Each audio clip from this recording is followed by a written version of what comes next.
కాంగ్రెస్లో Jubilee hills కుంపటి అధిష్టానంతో టచ్లోకి దానం. సో ఇప్పుడు ఈడ జూబ్లీ హిల్స్లో ఇంకొక కేసు నడుస్తుంది. ఏంది అంటే దానము అంజన్ కుమార్ యాదవ్. మాకు ఆల్రెడీ వీళ్ళు పోస్టర్లు పెట్టుకుంటున్నారు, ఎక్కడికక్కడ ఫ్లెక్సీలు వేసుకుంటున్నారు, అంజన్ కుమార్ యాదవ్ నాకు టికెట్ ఇవ్వాలి అనేది.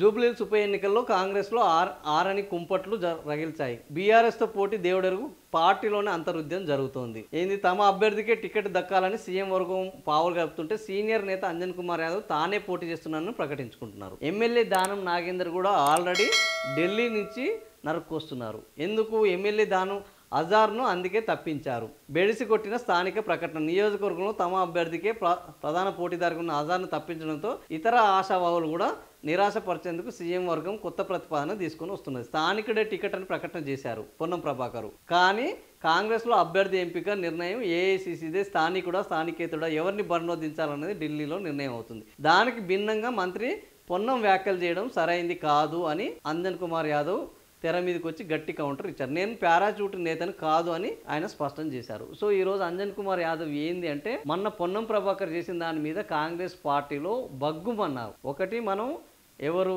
ఫిరోజ్ ఖాన్, అసలు స్థానికేతరులని డిసైడ్ చేయడానికి పొన్నం ప్రభాకర్ ఎవరు? ఇప్పుడు నేను పోయి అక్కడ ఒక డబుల్ బెడ్రూమ్ ఇల్లు తీసుకొని జూబ్లీహిల్స్ ఉంటే నేను స్థానికుని అవుతానా? మరి స్థానికుడు అని నేను ఎట్లా కాదంటాడు అని ఆయన ఒక క్వశ్చన్ వేశాడు. అదేవిధంగా అంజన్ కుమార్ యాదవ్ ఏమంటున్నాడు, నేనేం పారాచూట్ లీడర్ని కాదు, కాంగ్రెస్ పార్టీలో మంత్రిగా పనిచేశాను, ఎంపీగా పనిచేశాను, ఎమ్మెల్యేగా పనిచేశాను, నా కొడుకు ఉన్నాడు, నేను ఎప్పటి నుంచో కాంగ్రెస్ పార్టీకి విధేయంగా ఉన్నాను, నన్ను ఈరోజు పారాచూట్ లీడర్ అనే పరిస్థితిలో కాంగ్రెస్ ఉన్నదా అంటే మొత్తం సీఎం రేవంత్ రెడ్డి ఆయన దోస్తులు ఆయన బంధువులు వాళ్ళకేనా ఈ కాంగ్రెస్ పార్టీ? కాబట్టి ఈసారి నేనే పోటీ చేస్తానని ఆయన అంటున్నారు. మూడో వ్యక్తి ఎవరు? దానం నాగేందర్ ఏమంటున్నాడు, అయ్యా ఖైరతాబాద్లో ఖచ్చితంగా ఉప ఎన్నిక వచ్చే అవకాశం ఉన్నది, ఆ ఉప ఎన్నిక వస్తే ఖైరతాబాద్లో గెలుస్తానో లేదో నాకు తెలియదు, జూబ్లీహిల్స్లో ప్రస్తుతము ఇక్కడ నడుస్తున్నది, ఈ జూబ్లీహిల్స్లో గెలవడానికి నాకు ఎక్కువ అవకాశం ఉన్నది, ఎందుకంటే ఇక్కడ మోసం చేశాననే నినాదంతో పోతారు రేపు బీఆర్ఎస్ వాళ్ళు, ఆ మోసం చేశాననే నినాదంతో వెళ్తే నేను గెలవడం కష్టము, ఇక్కడ మోసం లేదు, ఏదో ఆయన చనిపోయాడు సానుభూతి ఉన్నది, కాబట్టి నాకు జూబ్లీహిల్స్లో గనక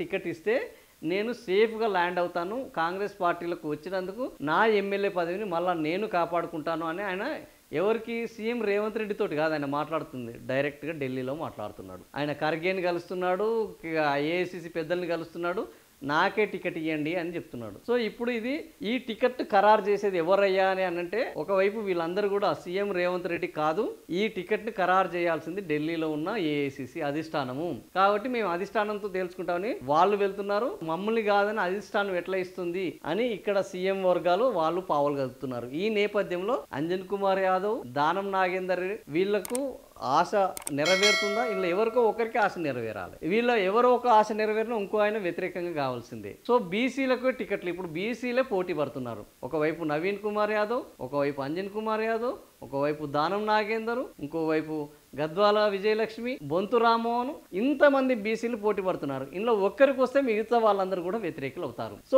ఇప్పుడు కాంగ్రెస్ పార్టీని ఓడించడానికి బయట వాళ్ళు అవసరమే లేదు, లోపటి వాళ్ళు చాలు. వీళ్ళు సహాయ నిరాకరణ చేసినా, వీళ్ళు పార్టీకి వ్యతిరేకంగా పనిచేసినా, రేపు ఏది ప్రతిపక్షాలతోటి కుమ్ముక్కైనా కూడా కాంగ్రెస్ పార్టీ అనేది రావాల్సిన విజయాన్ని కోల్పోయే అవకాశం ఉంటుంది. అధికారంలో ఉండి కూడా వీళ్ళందరూ కూడా ఈరోజు ఏం చేస్తున్నారంటే రేవంత్ రెడ్డి కనుక ఈ ఎన్నికల్లో గెలిస్తే ఇంకా రేవంత్ రెడ్డికి పట్టపగ్గాలు ఉండవు. రేవంత్ రెడ్డి యొక్క అహంకారాన్ని దించాలంటే జూబ్లీహిల్స్ లో కాంగ్రెస్ పార్టీ ఆయన అభ్యర్థిని గెలిపించొద్దు అనే ఒక పట్టుదలతోటి ఈరోజు కాంగ్రెస్ పార్టీ కూడా ఉన్నది. రేవంత్ రెడ్డి అహంకారాన్ని దించడానికి జూబ్లీహిల్స్ ఉప ఎన్నిక రేపు ఒక వేదిక కాబోతున్నది. రేవంత్ రెడ్డి కూడా తను అనుకున్నది నెగ్గించుకోవాలి, తన పంతం నెగ్గాలి అంటే తన మాట నెగ్గాలే, తనకు ఈ ప్రభుత్వం మీద ప్రజల మీద ఇంకా పట్టు ఉన్నది అని అధిష్టానానికి తెలవాలంటే ఇది గెలవాలి అన్నట్టున్నారు. మరి రేవంత్ రెడ్డి పట్టుదల గెలుస్తుందా? రేవంత్ రెడ్డి ప్రత్యర్థి వర్గం ఆయన అహంకారం పెరుగుతుంది, అది తగ్గిస్తామన్న వాళ్ళ వాదన నిలుస్తుందా అనేది ఇంకా కొద్ది రోజుల్లో తేలబోతోంది.